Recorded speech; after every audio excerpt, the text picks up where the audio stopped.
Vamos a estar repasando un poco lo que hemos venido hablando de la genealogía de Yeshua, que dijimos está dividida en 3 partes. ¿Cuáles son esas 3 partes? La que habla de los padres de Israel, ¿no es cierto? Desde Abraham, Isaac, Jacob, Judá, Tamar, bueno, hasta el papá del rey David, Isaí. En la segunda parte de la genealogía estuvimos estudiando los reyes de Judá, que comenzaron siendo los reyes de todo Israel para pasar a ser después los reyes de Judá. Bien, dice, entonces comienza hablando desde David, ¿no es cierto?, hasta el rey que vimos, Jeconías, en el tiempo de la deportación a Babilonia. Bien, en la tercera parte de este estudio estuvimos compartiendo la genealogía de Yeshua desde la deportación hasta Yeshua, o sea, ya comienza el tiempo de deportación, el retorno y las genealogías hasta el Mashiach. Bueno, y hoy día vamos a concluir esta parte del estudio, concluyendo, ¿no es cierto?, con la genealogía, la divergencia en las genealogías que se produce entre cuando estudiamos Mateo, cuando vemos Primera de Crónica capítulo 3 y como decimos, este primer capítulo de Mateo. Y el tema se nos presenta en el capítulo 1 de Mateo, en el verso 13, donde dice, y Zorobabel engendró a Abiud. En el relato de la genealogía del capítulo 3 de Lucas, se lee lo siguiente, Rezá, hijo de Zorobabel, hijo de Salatiel. Bueno, habíamos visto efectivamente esta filiación adoptiva de Zorobabel respecto de Salatiel, ¿se acuerdan? Porque Zorobabel realmente era hijo de Pedaías, pero conforme a la Torá se le adjudica la paternidad a Salatiel. Pero menciona como hijo de Zorobabel a un hombre llamado Rezá, o Reza, y en la genealogía de Matíahu, de Mateo, dice que Zorobabel engendró a Abiud. Bueno, la duda la podríamos sacar leyendo Primera de Crónicas capítulo 3, que en los versos 19 y 20 decía, relata a los hijos de Zorobabel, y los enumera, Mesulam, Ananías, Selomit, Azubá, Ogel, Berequías, Asadías y Jusab Gesed. Pero no vemos en ninguno de esos nombres una similitud, ¿no es cierto?, con las genealogías de Mateo y de Lucas. Y analicémoslo un poquito más. Según Mateo, ¿no es cierto?, Zorobabel engendró a Abiud, ¿no es cierto? Abiud engendró a Eliakim, y Eliakim engendró a Azor. Y Azor engendró a Sadoc, y Sadoc engendró a Akim, y Akim engendró a Eliud. Y Eliud engendró a Eleazar, y Eleazar engendró a Matán, y Matán engendró a Jacob. Y Jacob engendró a Yosef, el marido de Miriam, del cual nació Yeshua llamado el Mashiach. Bien, comparando esta genealogía, como decíamos, Zorobabel engendró a Abiud. Entonces, decíamos que en Lucas, capítulo 3, verso 27, se habla de un hijo Rezá. Bien, este Rezá ya vamos a ver quién es. Veamos la genealogía según Lucas, ¿sí? Dice que Lucas que Zorobabel engendró a Rezá, como decíamos, que Rezá engendró a Joana, que Joana engendró a Judá, que Judá engendró a José, que engendró a Semei, que engendró a Matatías, luego de lo cual viene Maat. Se nombran 10 descendientes más ahí en la genealogía de Lucas, y luego pasa a nombrar a Elí como padre de José, de quien, ¿no es cierto?, deviene después Yeshua. Entonces, vemos nosotros que no hay absolutamente ninguna coincidencia salvo ahí en Zorobabel. Después de eso difieren completamente, inclusive solo coinciden en el nombre del padre adoptivo, del padre por adopción, José, ¿no es cierto?, pero en la genealogía de Mateo se habla que el padre de él se llamaría Jacob, mientras que en la genealogía de Lucas se llamaría Elí. O sea que difieren por completo, ¿sí? Bien, más aún, podemos ir un poco más allá todavía. Vamos a comparar estas dos genealogías con la genealogía que sale en Primera de Crónicas, que dice que Zorobabel engendró a Hananía, que Hananía engendró a Secanía, que Secanía engendró a Semaía, que Semaía engendró a Nearía, quien engendró a Lioainai, Y hasta ahí llega la genealogía de Crónicas, porque uno, si bien se nombran otros hermanos, va siguiendo esta línea. Y de Elioenai sí ya se nombran 7 hijos, pero no dice a través de cuál sigue después la genealogía. Y en ninguno de los nombres, ninguno de estos nombres coincide con ninguno de los 2 grupos de nombre dados tanto por Mateo como por Zorobabel. Estuvimos investigando, inclusive a ver de quién desempata, digamos así, porque tenemos 3 versiones, y quién desempata estas versiones, están 1 a 1.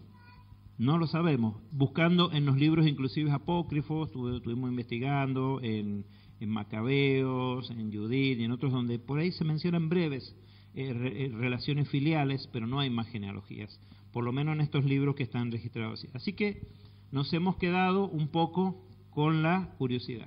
Investigando un poco otros comentarios, ¿no es cierto? Nos limitamos a esta diferencia que hay entre Mateo y Lucas, y el comentario de la Biblia latinoamericana de la edición de 1995, comentando Lucas 3:23, fíjense lo que dice. Dice, las genealogías, según Mateo y según Lucas, son muy diferentes, ¿sí? Se sabe que la genealogía, o sea, la lista de parientes, podría venir por la paternidad sanguínea o por la paternidad adoptiva, y que pueden saltarse escalones, dice el comentario, pero nos gustaría saber más. Algunos han imaginado que una de las 2 genealogías, refiriéndonos a Mateo y a Lucas, ¿no?, que una de las genealogías sería la de Miriam, de María, lo que parece, según este comentarista, imposible. Y la verdad que nosotros investigamos esos que argumentan que podría ser la genealogía de Miriam, y la verdad que el argumento es muy endeble. No. Dice que habrían nombrado a Elí, que sería padre de Miriam, no de José, y que lo nombran como hijo de a José, hijo de Elí, porque dice de suegro a yerno se hablaban también de padre e hijo. Y cita un pasaje donde Shaul dice, David, hijo mío, ¿por qué no hay? Y lo citan 4 veces, en 4 pasajes en ese capítulo, donde Shaul expresa diciéndole, David, hijo mío, pero eso no es, está citando palabras de Shaul, no es que la Biblia o la Escritura en algún punto haga ese tipo de enlaces de suegro a yerno llamándolo padre e hijo. Es muy endeble el argumento que ponen. Entonces, la Biblia latinoamericana dice, parece que es imposible. Y dice, ¿dónde consiguió Lucas esta genealogía que leemos? Dice, no hay respuesta. En general, hasta los investigadores como que cesan de buscar en esto porque no se halla una explicación de la diferencia entre los 3, y más aún se esperaría que quizás no coincidiera con Crónica, pero que al menos los relatores del Brit coincidieran, pero difieren por completo y no se sabe por qué. Más aún, Lucas introduce 10 generaciones más y no hemos hecho un análisis de cuántos años llevaría esta genealogía. La verdad que no lo hemos investigado ni cuántos años, pero evidentemente estas 2 genealogías conllevan diferente duración. Ya hemos investigado esos temas, ¿se acuerdan? Cuando hemos visto que por la cantidad de generaciones uno puede saber más o menos cuántos años llevó eso. Y hasta en eso difieren mucho estos 2 relatos. Suponiendo que Elí fuera el padre de Miriam, pues entonces hay muchísimo más descendientes. Esta genealogía lleva muchísimos más años que esta otra. Calculemos, en la Escritura se dice que una generación dura más o menos 70 años. Bueno, multipliquemos. Supongamos que no le diéramos 70, que le diéramos 50 por 10, estamos hablando de 500 años más. O sea, no hay mucho sustento. Por eso, en este comentarista, más que poner en duda la genealogía de Mateo, que es más lógica, pone en duda la de Lucas, que dice, no se sabe de dónde la sacó. Bien, entonces, en este punto, realmente no, por el momento, hasta que hagamos alguna investigación más a fondo, no tenemos mucha respuesta. Nos inclinamos por la de Mateo. ¿Por qué? Porque la de Mateo, que tenemos acá plasmada desde los escritos que vienen en griego, coincide por lo menos con la otra vertiente de los manuscritos que vienen en hebreo del Mateo Shem Tov. O sea que por lo menos ahí teníamos un testigo colateral que nos está apoyando esta genealogía de Mateo, de Matillahu. Bien, visto ese punto, les digo, hasta el momento no tenemos una respuesta que proporciona, solamente que difieren mucho. Pero recuerden, ¿cuáles son las genealogías donde se difiere? Primera de Crónicas capítulo 3, Lucas 3 y Mateo 1. ¿Sí? Esas son las tres líneas de... Ustedes si quieren después pueden en algún momento ponerse a investigar, hacer listitas de nombre y ver si encuentran algo más. ¿Qué hicimos para tratar de dilucidar el tema?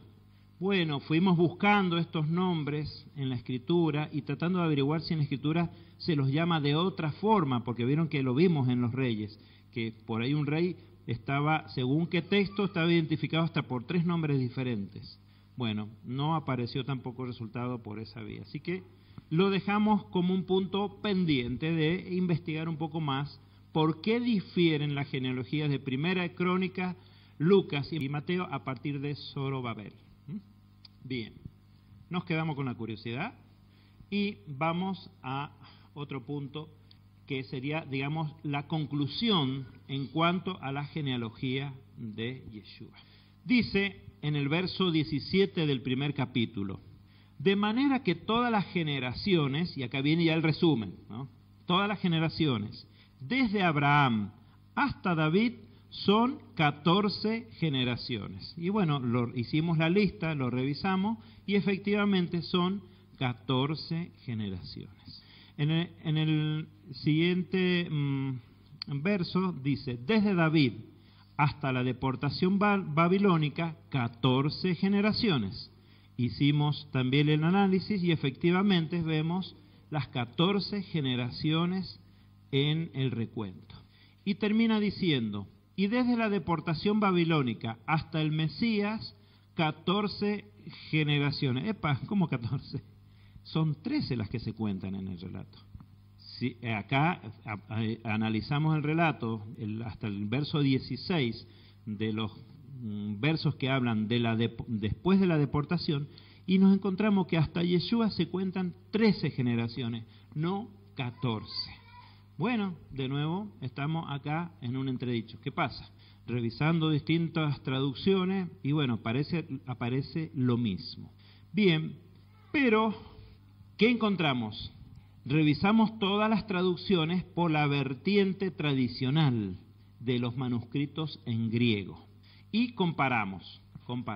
Bien, hablando desde allá, en particular del verso 13, vamos a revisar. Zorobabel engendró a Abiud engendró a Eliakim y Eliakim engendró a Azor. ¿Sí? Bien, esto para Mateo 1:13. Y veamos ese verso 13 en otras versiones, porque vamos a buscar ahí la diferencia. En la Biblia de Jerusalén, en la versión del año 2001, dice casi lo mismo que dice en la Biblia textual. Zorobabel engendró a Abiud engendró a Eliakim engendró a Azor. En la NBI del año 84 dice lo mismo. Zorobabel, padre de Abiud padre de Eliakim padre de Azor. En la Reina Valera 1960 dice Zorobabel engendró a Abiud a Eliakim y Eliakim a Azor. Y acá vamos a la otra vertiente. Vamos a ver los manuscritos en hebreo que vienen a través del Shem Tov. Y fíjense lo que pasa. Dice, Zorobabel engendró a Abihud engendró a Avner engendró a Eliakim engendró a Azur. ¿Vemos una diferencia? Sí, se agrega alguien ahí, se agrega Avner. Eso ustedes pueden anotarlo en sus Biblias, en el verso 13 de Mateo 1, que hay alguien más considerado ahí. ¿De dónde viene esta versión? Bueno, o hay otro traductor que lo haya reflejado de esta manera, pues sí, Diego Ascunce refleja esta traducción diciendo, Zerubabel fue el padre de Abihud fue el padre de Avner fue el padre de Eliakim fue el padre de Azur. ¿Sí? Bien, hay un comentario que uno de los traductores al castellano del Shem Tov hace. Y este comentarista se llama Abdiel Ben Obed, que es una de las versiones del Mateo Shem Tov, viene a través de la traducción de este hombre Abdiel Ben Obed. Y dice lo siguiente: Abner, hablando de este Abner que aparece, ¿sí?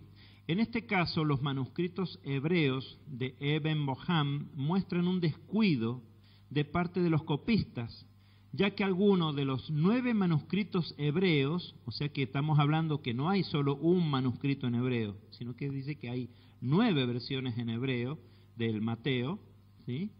Dice, hebreos pasan de Abihud a Akim. Otros contienen el resto de los nombres entre Abihud y Akim, menos Abner, el cual completa un listado de 14 nombres desde Babel a Yehoshua.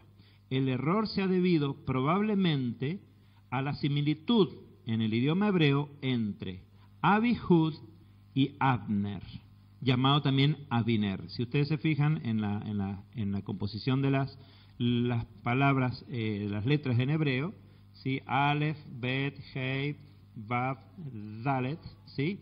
Y mientras que Abiner, por decir, tiene Aleph, Bet, Yod, Nun y Resh. Entonces, hay una similitud, atribuyen a que al ser en hebreo las palabras parecidas, el copista se salteó una de las genealogías. ¿Y por qué es muy posible? Y porque el escritor, el relator, Matillahu, como buen cobrador de impuestos que no solo detalla, sino que al último hace un resumen. Y en ese resumen está saltando que el copista se comió algo, porque él dice que él puso 14. O sea, Mateo no se equivocó al hacer el recuento y en vez de poner 13 puso 14. Mateo escribió 14. Y bueno, y a través de los manuscritos en hebreo de Mateo, del Shem Tov, se descubre cuál es la diferencia, por qué parece haber un error y no lo hay. Entonces, bien, podemos decir que ahora con la incorporación de Abner se completan las 14 generaciones hasta Yeshua. Bien, visto eso, vamos a dar un pequeño acceso a un tema más. Con esto hemos terminado el tema de la genealogía, ¿sí? Nos encontramos con un callejón sin salida al final, ¿no? Pero, por lo menos en esa diferencia de 13-14 se soluciona con la incorporación del Mateo Shem Tov, ¿sí? Bien. Y vamos a hacer un pequeño análisis del verso 18 del capítulo 1, en el cual yo les decía, esta es una parte que podemos entrar en un tema controversial. ¿Por qué? Y bueno, vamos a ver por qué. Pero hay nociones acá que nos hacen ver, yo siempre les digo, a medida que estudiamos, vamos descubriendo que sin saberlo estamos atados todavía a ciertos conceptos que nacieron a partir de Constantino.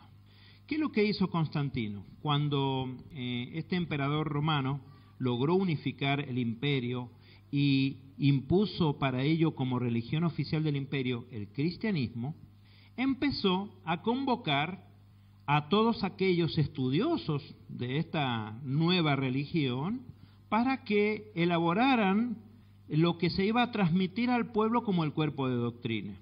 Los reunió y estuvieron muchísimo tiempo todos estos convocados sin ponerse de acuerdo.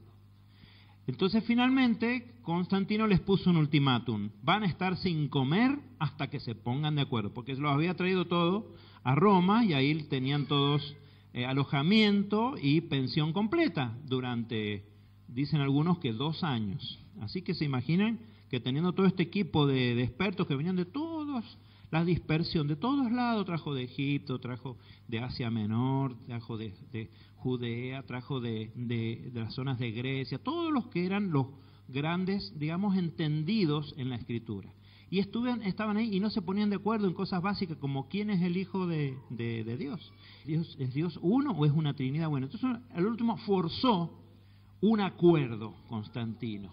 Y en este acuerdo se acabó esta libertad de entendimiento que es inherente a las raíces hebreas, donde podemos opinar distinto y no por eso excluirnos. Y en este proceso se incorporó, digamos, entre las muchas cosas lamentables que incorporó esta oficialización del judaísmo mesiánico al Imperio Romano, perdimos esto también. Ahora vamos a unificar el pensamiento a la fuerza y el que piense distinto será perseguido, cosa que ocurrió.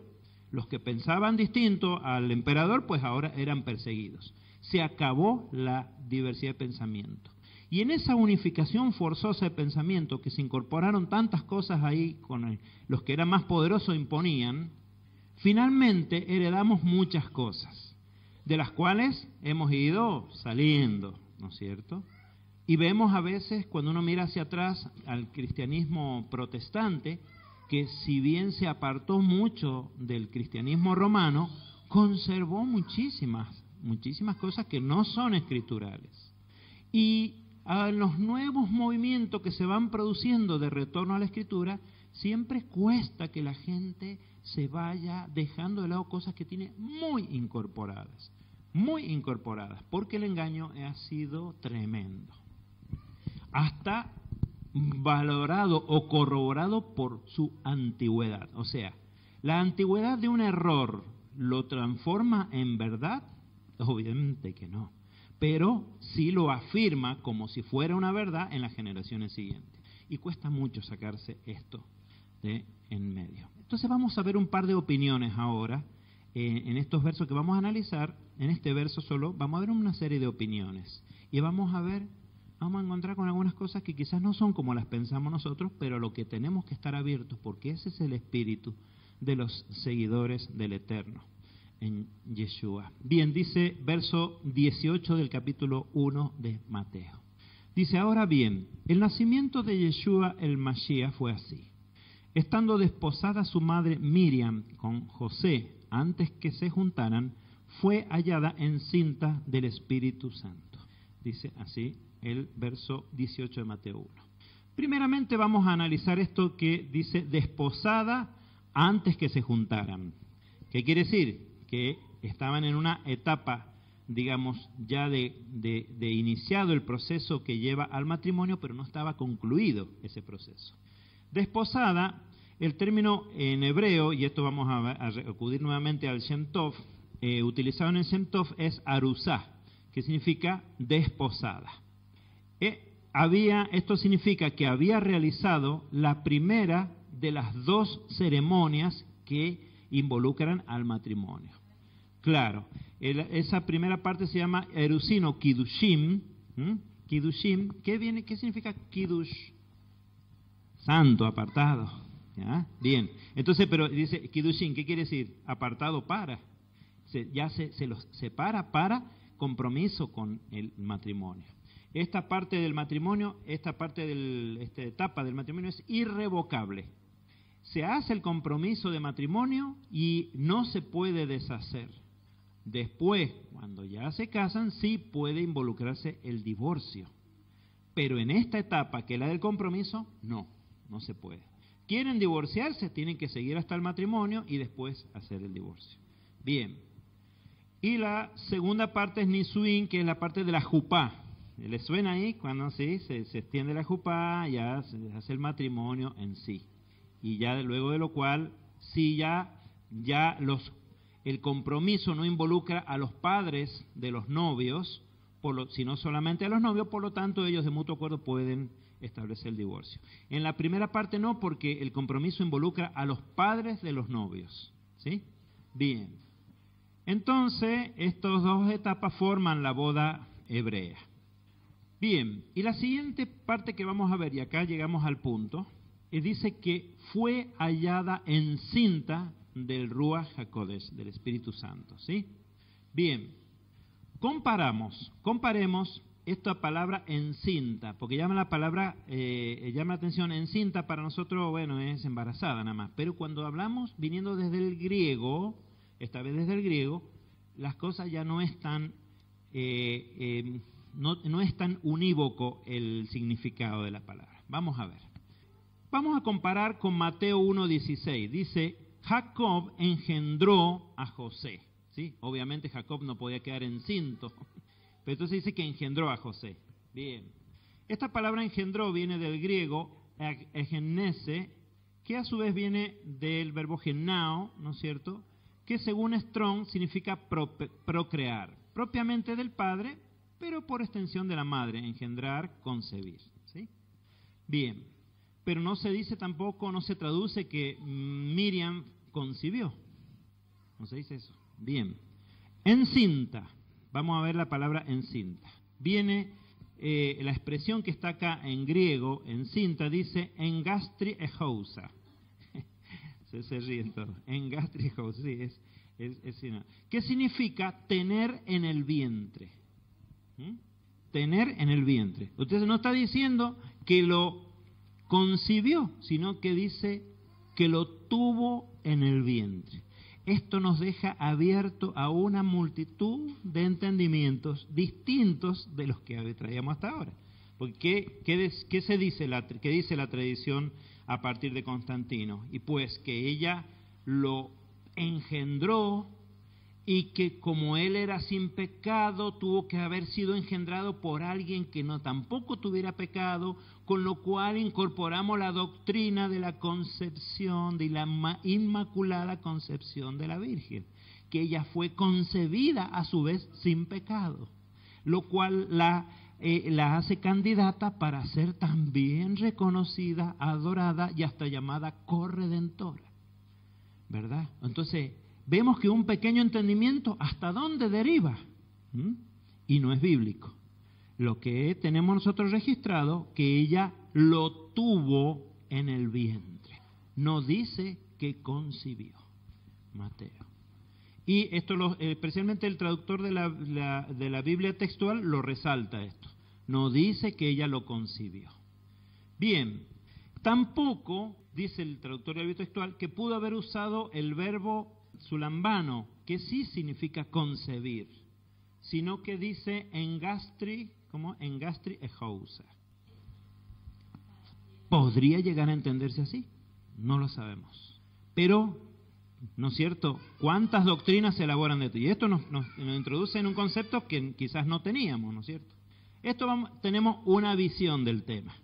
Vamos a ver, si no, gastriexo, que es tener en el vientre. Y vamos a ver otro comentario que viene dado a través del Mateo Shem Tov y que nos introduce en otra situación totalmente distinta.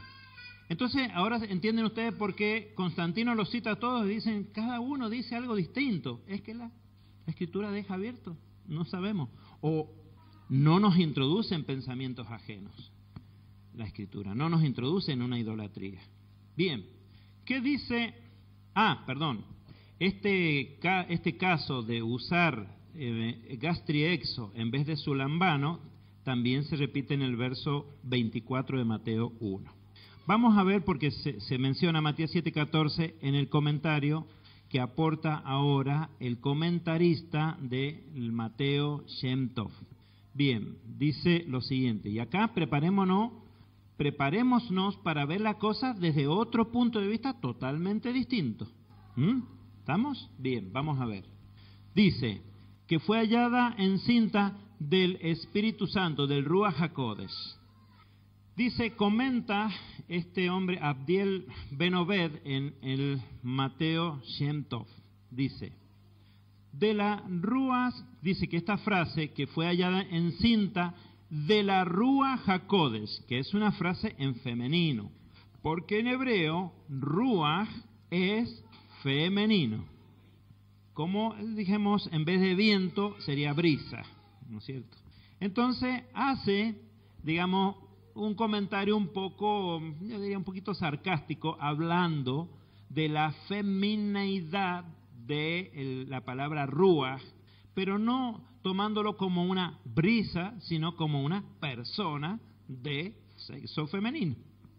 Ahí es donde apunta finalmente Abdiel Ben Obed. Dice, la profecía de Isaías 7:14 requirió que el ser humano que fuese ungido, Mashiach, debía de nacer de una virgen. Pero esto es solo a través de la Ruach que se llevó a cabo la fecundación, ¿no es cierto? Porque dice, fue allá en cinta de la Ruach HaKodesh. Y dice, esto es la unión del óvulo de Miriam y el espermatozoide de Yosef. O sea, a ver, es un entendimiento lógico. A mí, yo lo primero cuando lo digo, no, esto no puede ser.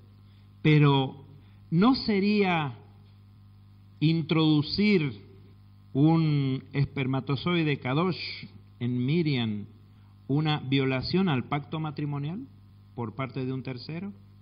Digo, podría verse así. Entonces lo que sugiere este comentarista es que son entendimientos antiguos esto, o sea que eso estuvo presente en las discusiones también. ¿Qué pasa? Dice que el Ruach, mediante el Eterno, se unió sin necesidad de una relación sexual, un óvulo de Miriam y el espermatozoide de Yosef. Eso convierte a Yosef en padre biológico, convertiría. Por eso, estos son entendimientos. Ahora, nos pone a pensar, yo les pregunto, ¿lo habían pensado así alguna vez? Nunca. ¿Por qué? Porque no nos dejaron pensarlo de otra forma. No decimos que las cosas sean así, esto lo reitero, pero ¿por qué no pudo haber sido así? No lo sabemos. Bien, quizá podríamos citar Lucas cuando dice hijo, cuando habla de Yeshua, hijo, según se creía de Yosef, ¿no es cierto? Podríamos tomar eso como que no era hijo directo de Yosef, Yeshua. Pero tenemos acá dos posiciones, fíjense. Una, que involucra a ambos padres, a Yosef y a Miriam, y otra que no involucra a ninguno de los dos. ¿Se dan cuenta? Sino que pone de manera sobrenatural un óvulo ya fecundado en el vientre de Miriam. ¿La ciencia puede hacer hoy en día eso? Sí. ¿Se puede poner un óvulo ya fecundado en el vientre de una mujer? Sí. Fertilización in vitro, dice José, y así es. O sea que tenemos acá dos puntos de vista distintos del que traíamos bajo la tradición. ¿Tema controversial o no? ¿Tema para decir? No, porque ya vi algunas caras y dicen, bueno, entonces, estamos hablando básicamente de la misma posibilidad. En la ciencia es una misma posibilidad. Porque la ciencia también suele tomar un óvulo de la madre, un esperma del padre, concretar la fecundación fuera de la madre y luego de fecundado colocarlo en la madre. Y es hijo de los dos, pero la fecundación se produjo fuera de la madre. Ese es un caso. Estos dos planteos responden a esa situación así. No decimos, reitero, no decimos que sea así y tampoco decimos que no sea así, sino solamente una de las necesidades que tenemos en nuestro camino de regreso a las raíces es de ser de mente abierta y a no poner como verdad algo que la Escritura no está diciendo completamente como esa verdad. Solamente eso, que esa es la otra necesidad que tenemos de regenerar nuestro pensamiento acorde a que los pensamientos del Eterno son muchísimo más profundos que los nuestros. Entonces tenemos que estar abiertos a todos y no podemos excluir a este hermano porque piensa de esta manera y al otro porque piensa de la otra, sino que esto nos enseña a convivir aunque veamos diferentes las cosas. ¿Sí? Bien, continúa diciendo Abdiel ben Obed. Es por esto, y acá cita un escrito apócrifo atribuido a Felipe el evangelista, el Evangelio de Felipe. Pero fíjense lo que aporta a Felipe. En el dicho 15, algunos dicen que Miriam fue embarazada por la Ruach HaKodesh. Se engañan, no saben lo que dicen. ¿Cuándo jamás fue hembra embarazada por hembra? Poniendo a la Ruach HaKodesh como si fuera una persona. Está diciendo un sarcasmo ahí, ¿sí? Está bueno, ¿cierto? Bueno. Lo incorpora un escritor antiguo, no se lo considera inspirado, pero demuestra que había diversidad de pensamientos, ¿sí? Y que se nos forzó, que uno de los criterios del sistema romano es forzar que todos piensen exactamente igual, aunque esa única forma de pensar no sea a veces la verdad, ¿sí? Bien, con esto damos por terminado este estudio de hoy, solamente con este propósito, que en estos temas todos digamos o podamos decir, no digamos esto fue así o fue así, sino que podamos decir, conforme hasta lo que ahora hemos aprendido, y bueno, podría ser de esta manera o podría ser de la otra, y que conservemos un espíritu abierto. Y como siempre decimos, si yo no guardo ningún mandamiento de la Torá, pero tengo la idea correcta de este tema que hemos expuesto, ¿acaso tendré acceso a la vida venidera? Obviamente que no. No son temas que hacen, sino que no importa que yo tenga aquí quizás el concepto equivocado, pero soy un guardador obediente de los mandamientos del Eterno. Entonces ahí sí podré tener posibilidad. Y a su tiempo el Mashiach nos dirá, querido hermano, querido hijo, las cosas fueron de esta manera. Y ya está, ¿verdad? Pero que haya en nosotros ese espíritu no orientado a la división, sino orientado a la comunión. Y que Marcos puede pensar distinto de lo que yo pienso en este tema o distinto de lo que piensa José. Y eso no nos impide compartir. Amén. Siempre y cuando no estemos avalando un pensamiento que, digamos, propone la desobediencia. Que en eso la Escritura nos dice, si alguno dice ser profeta y te enseña a desobedecer, tenle por falso profeta. Es más, sí, hay una orden de exclusión completa. Bien, los invito a que con este pensamiento nos pongamos de pie y podamos orar al Eterno.